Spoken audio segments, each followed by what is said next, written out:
Can you pretend to be my wife for 1 week? The CEO, a millionaire single dad, desperately asked a stranger to save his daughter's birthday. It was a rainy afternoon in downtown New York, with light droplets sliding down the glass windows of a quaint little bakery nestled on a corner street.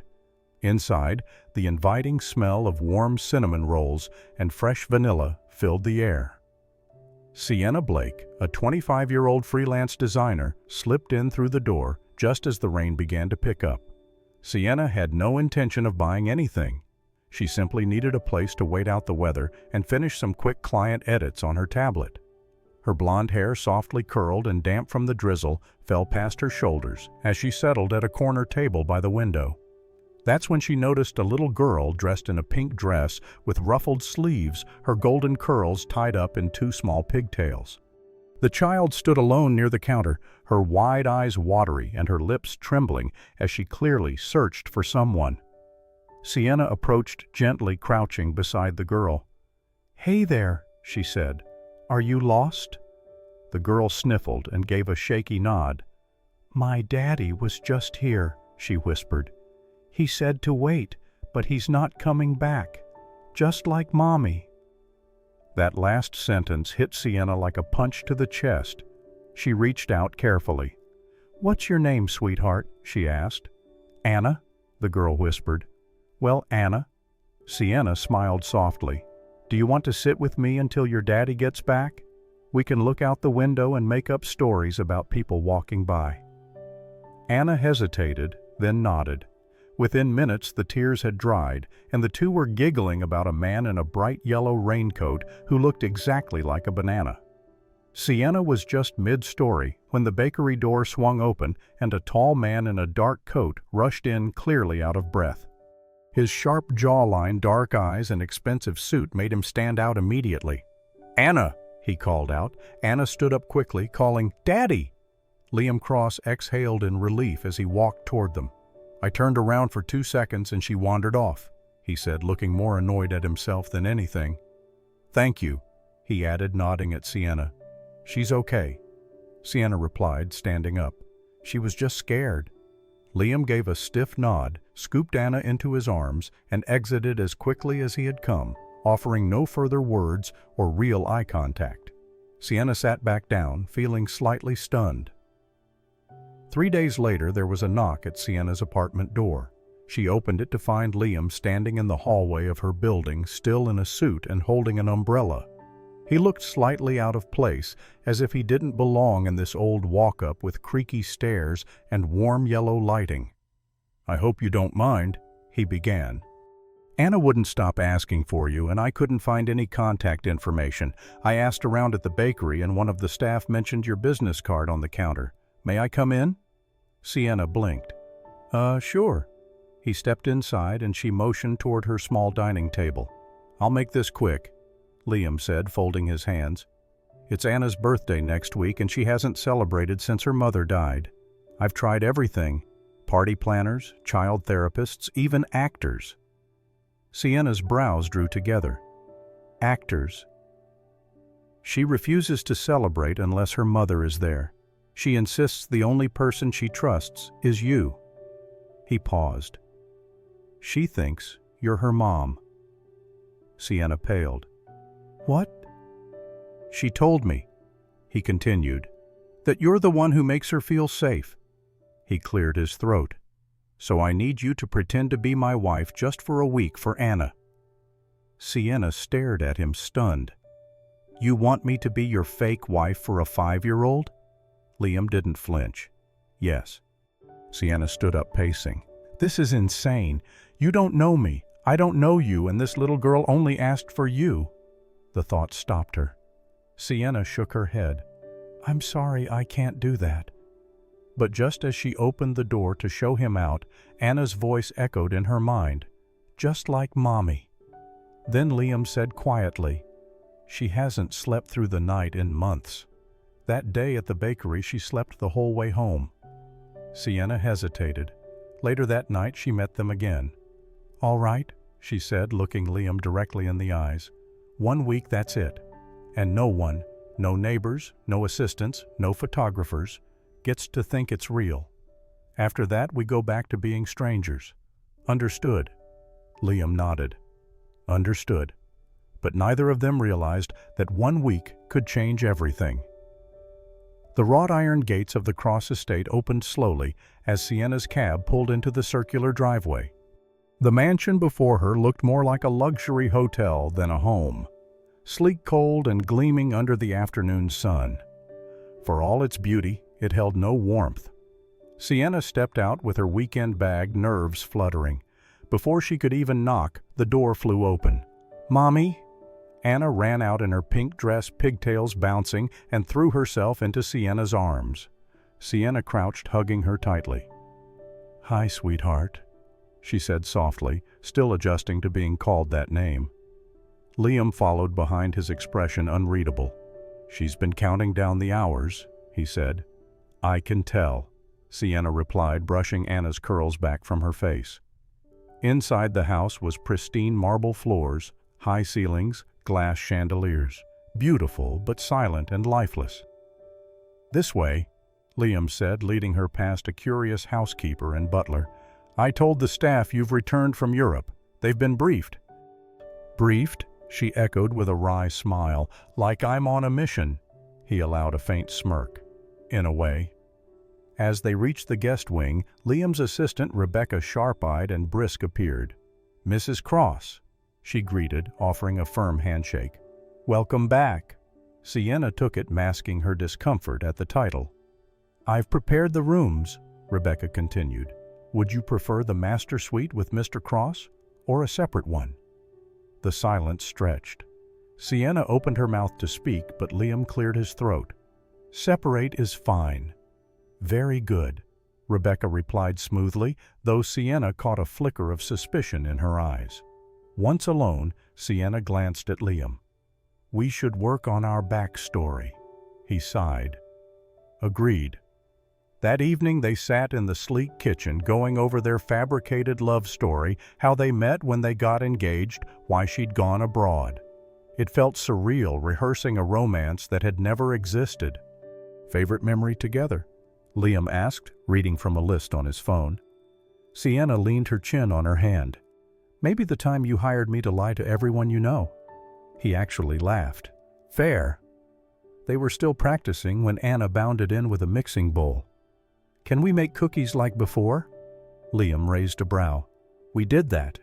Sienna smiled. "Apparently we're great bakers." Soon the kitchen transformed. Flour dusted the counters, chocolate chips scattered, and laughter echoed. Sienna taught Anna to crack eggs, while Liam fumbled but tried. Later, Sienna read Anna her favorite book in bed. Liam watched from the doorway, arms folded, his expression soft. After Anna fell asleep, he walked Sienna to the hallway. "She's calmer with you than I've seen in a long time," he said quietly, "even more than with me." "She loves you, Liam," Sienna said gently, "but I think she's not sure how to connect." He didn't respond, but his eyes gave away more than his words ever had. The next few days blurred the lines further. At breakfast, Anna laughed so hard she spilled her juice, and Liam wordlessly cleaned it up. At night they watched movies until Anna fell asleep curled between them. What began as fiction started to feel strangely real. Sienna noticed Anna would glance at Liam before hugging him, unsure if it was allowed. Sienna gently bridged the gap, suggesting Liam read bedtime stories or letting Anna pull him into playtime. One evening after Sienna tucked Anna in, Liam spoke from the door. "Thank you." She turned. "For what?" "For going beyond what I asked." She smiled. "I didn't know how to fake being a mom, so I stopped trying." Their eyes locked and something shifted between them. Not attraction, not admiration, but respect and understanding. The boundary between acting and truth was beginning to fade. By the end of the third day, the Cross mansion didn't feel as cold anymore, not because of the weather, but because of the subtle shifts that had taken root within its walls. Sienna had expected this arrangement to be awkward, maybe even exhausting. But what she hadn't expected was Liam Cross. He was still reserved, still quiet in that deliberate way that made him hard to read. Yet when he was with Anna, Really, with her something changed. His movements softened, his eyes lingered. He knelt to tie her shoes without a second thought, cut her toast into stars, and made sure her nightlight was working every evening. One night, Sienna walked into the living room to find Liam carefully braiding Anna's damp hair after her bath, his brows furrowed in concentration. "She says this is how you do it," he murmured without looking up. "She's got high standards," Sienna replied with a smile. "She gets that from her mother." It was the first time he'd mentioned his late wife out loud. Sienna paused, sensing the weight behind the words. "She must have been amazing." "She was," he said simply, and that was all. Later that evening, after Anna had gone to bed, Sienna wandered the halls looking for a glass of water. She followed the faint sound of music, soft, wistful notes drifting from the parlor. She stopped at the doorway. Liam was at the grand piano, his back to her fingers moving effortlessly across the keys. The melody was haunting, beautiful, something classical yet touched with a deeply personal emotion, regret, longing, memory. He played with his eyes closed completely, unaware of her presence. Sienna stepped into the room quietly and sank into an armchair in the corner, her breath catching in her throat. When the final note faded, Liam sat still for a long moment. Then he spoke without turning. "You play?" he asked. "Not like that," she replied softly. "I didn't know you could." "It was my life once," he said, "before I became this." She waited. "My wife used to say I was a different person when I played. Softer. Maybe that's why I stopped."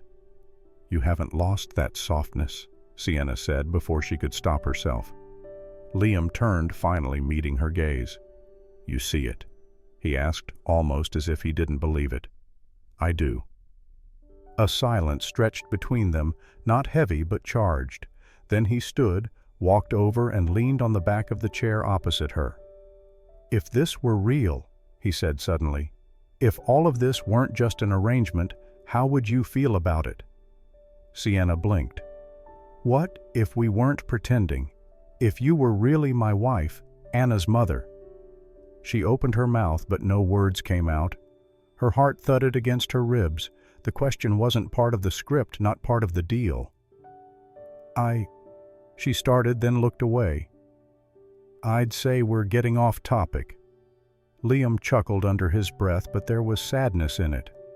"I'm sorry," he said. Sometimes it feels too easy, too real." Sienna stood up gently. "That's dangerous, Liam." He nodded. "I know." She walked past him toward the hallway, needing space, needing clarity. But just before she turned the corner, she glanced back. He hadn't moved. That night, Sienna lay awake in the guest suite, staring at the ceiling. Anna's soft snores echoed faintly through the baby monitor beside her. She thought about the music, the question, the way Liam had looked at her, not like a man acting, but a man wondering if something he lost long ago could ever return. She had promised herself this would stay fake, but her heart was no longer following the rules. By the end of the week, Sienna was no longer just the woman pretending to be Liam Cross's wife.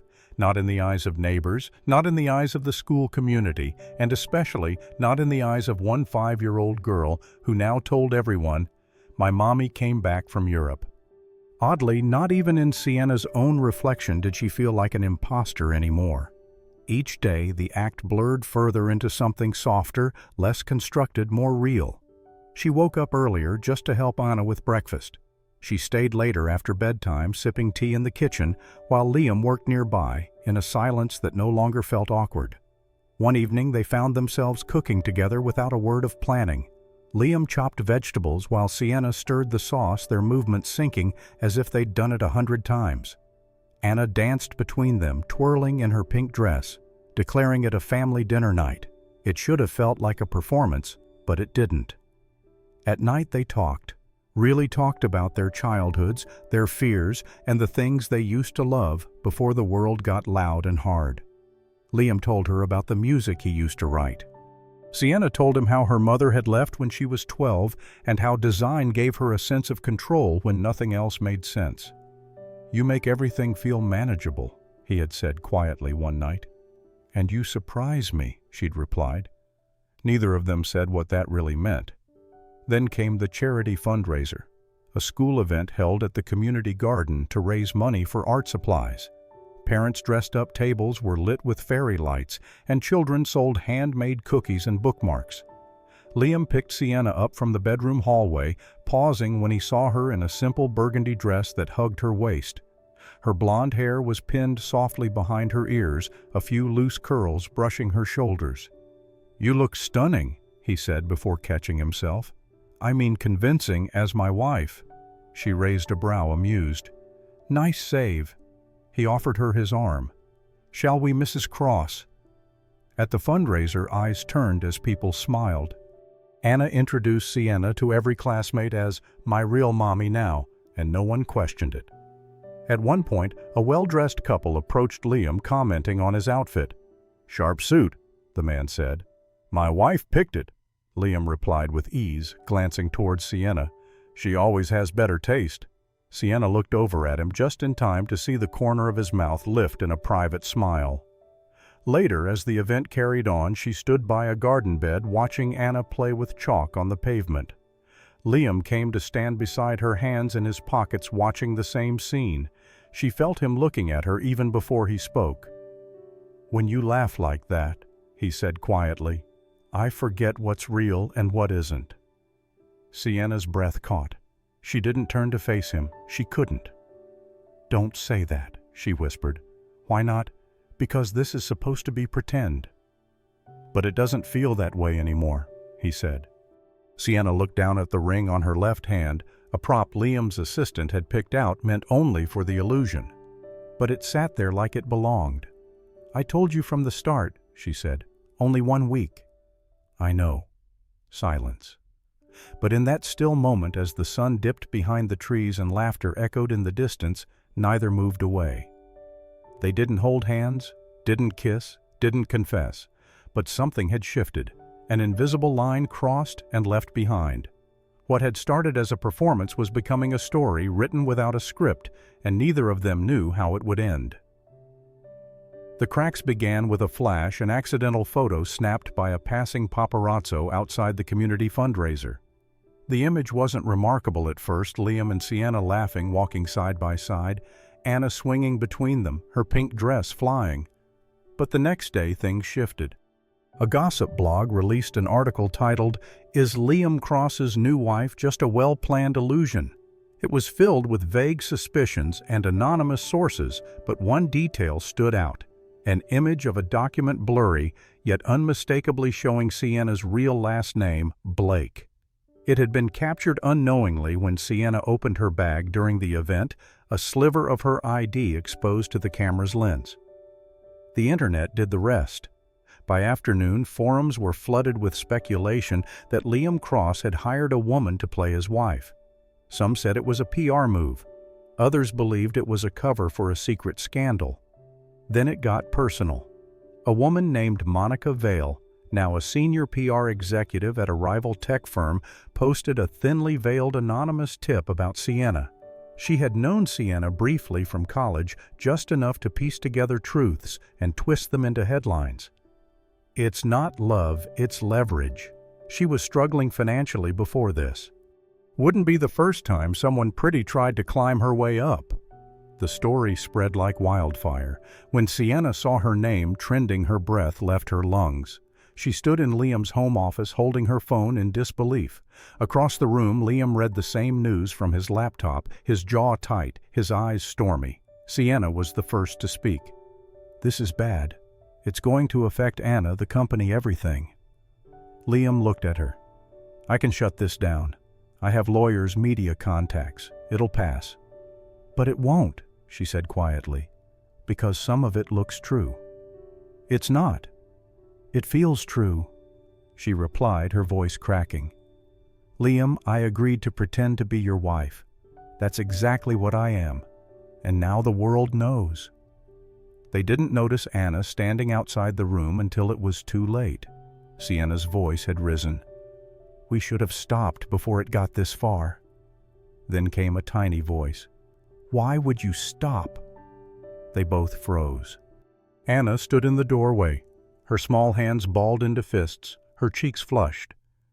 "I heard you," she said, trembling. "You said you're not really my mommy. You're leaving, aren't you?"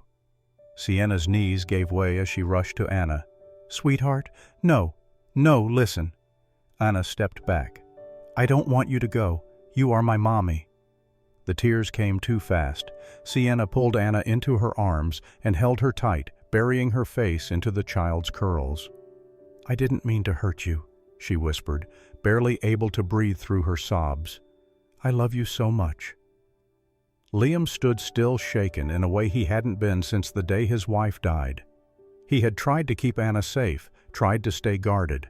But watching his daughter break like that, he realized the truth had come too late. The lie they had built wasn't just theirs anymore. It belonged to a little girl who had opened her heart, fully believing the family around her was real. Later that night, Sienna packed a bag. She didn't say much to Liam. She couldn't trust herself to look at Anna again without crying. "I need to go," she said simply. "For her sake, for yours." But when the door closed behind her, silence wrapped the house like a storm waiting to break. The fairy tale was over, and the cost of pretending had never felt so painfully real. The house was quiet again, too quiet. Since Sienna left, Liam had thrown himself into work with machine-like efficiency meetings, emails, press calls. The media storm around the fake wife scandal had begun to fade thanks to his legal team and a carefully released statement. But the silence inside the house never faded. Anna no longer ran through the halls with pink ribbons bouncing in her hair. Her drawings no longer included rainbows or smiling stick figures holding hands. She asked fewer questions. She smiled less. And at night, she started waking up again. At first, Liam brushed it off, thinking nightmares were normal and kids were resilient. He tried reading to her sitting by her bed, leaving lights on. Nothing worked.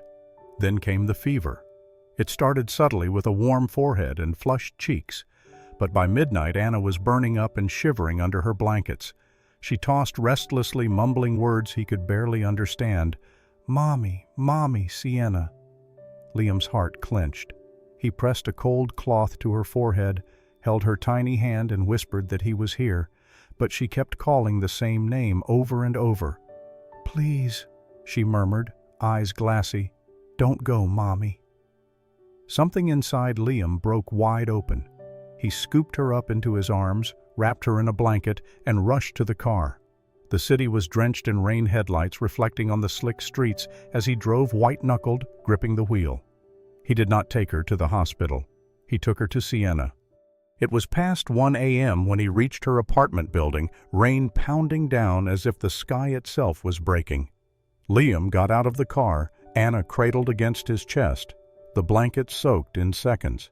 She whimpered, burying her face into his shoulder. He rang the buzzer. No answer. He rang again. A light flicked on upstairs, a shadow moved behind the curtain, then footsteps.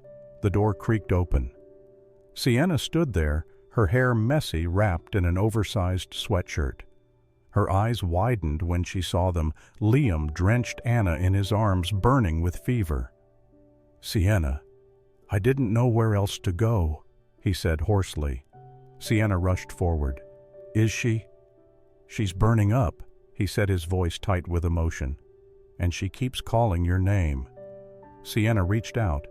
"Let me take her." He hesitated for a second, then passed Anna into her arms. The little girl instantly curled into Sienna's chest, letting out a soft, broken sigh, as if her body recognized home. Sienna led them inside, moving quickly but gently. She laid Anna on the couch, wrapped her in warm blankets, fetched medicine and a thermometer. Her movements calm and practiced. Liam stood motionless in the doorway, soaked and silent. After checking Anna, Sienna finally turned to him. "She'll be okay," she said quietly. "She just needs rest, and maybe some peace." Liam's voice cracked. "I am trying." "I know," Sienna whispered. There was a long pause with only the sound of rain against the windows and Anna's soft breathing between them. Then Liam stepped forward. "She hasn't slept through the night since Rachel died," he said. 6 months, Sienna. 6 months of nightmares. And then you came, and suddenly she slept. She laughed. She looked at me like I could be someone better." His hands were shaking. "She loves you," he said, "and I don't know what to do without you here." Sienna looked down, fighting tears. "Liam." He knelt. Right there on the hardwood floor of her apartment, soaked from the storm outside, Liam Cross, the stoic CEO, powerful and untouchable, went down on one knee, not to propose, but to beg. He reached up gently, taking her hand, his voice barely audible through the weight in his throat. "Please," he said, "don't leave us again. I know we started this as a lie, but Anna, she sees the truth, and so do I." Sienna's eyes filled her free hand, brushing against Anna's damp curls. Liam held on tighter. "She needs you," he whispered, "and so do I." And in that moment, more than contracts or appearances, more than press or guilt or fear, what mattered was what had always mattered: family. The backyard was strung with soft lights. Pastel-colored streamers fluttered from the trees, and a table laden with cupcakes, candies, and paper crowns sat at the center. Star-shaped balloons bobbed in the warm breeze, and the sound of children's laughter floated through the garden. It was Anna's birthday, and Sienna was back. She stood near the patio doors, wearing the pink flowy dress Anna had picked out weeks ago before everything fell apart. Her golden hair, loosely curled and tucked behind one ear, glowed under the fading sun. As she looked out into the yard at the small crowd of neighbors, co-workers, classmates, and their parents, she felt a strange, quiet calm. Then a familiar voice called out, "Sai!" Anna ran toward her in her birthday dress, bright pink with little embroidered stars, and launched herself into Sienna's arms. Sienna caught her midair, twirling once, as Anna giggled. The little girl hugged her tight, resting her head on Sienna's shoulder as if she had never left. "I missed you," Anna whispered. "I missed you more," Sienna replied softly. From a distance, Liam watched his eyes, never leaving the two of them. Dressed in a white shirt with rolled-up sleeves, no tie, and a gentle smile that had rarely appeared before this chapter of his life, he looked less like a CEO tonight and more like a man who had finally come home. As the sun dipped lower, the party settled into soft music and friendly chatter. Liam gathered everyone near the garden center, where a low platform had been set for cake cutting. Anna stood between her father and Sienna, grinning, her cheeks flushed with excitement. "Before we blow out candles," Liam said, stepping forward with a mic, "I just want to say thank you. Thank you all for being here to celebrate Anna. She is the bravest, kindest, most magical 5-year-old I've ever known." Anna beamed. Liam glanced toward Sienna, then back at the guests. "There's something else," he said, his voice lowering, a little steady but sincere. "Some of you may know that this year has been different for us. We've had change, loss, and the unexpected." He paused, and everyone was listening now. "Earlier this year, I asked someone for a favor. I asked her to pretend to be part of something that wasn't real, but what none of us expected was how real it would become." Sienna looked up surprised, her hands freezing on the edges of the cake platter. Liam stepped off the platform and walked toward her. "I told her it would only be 1 week, just 1 week of pretending.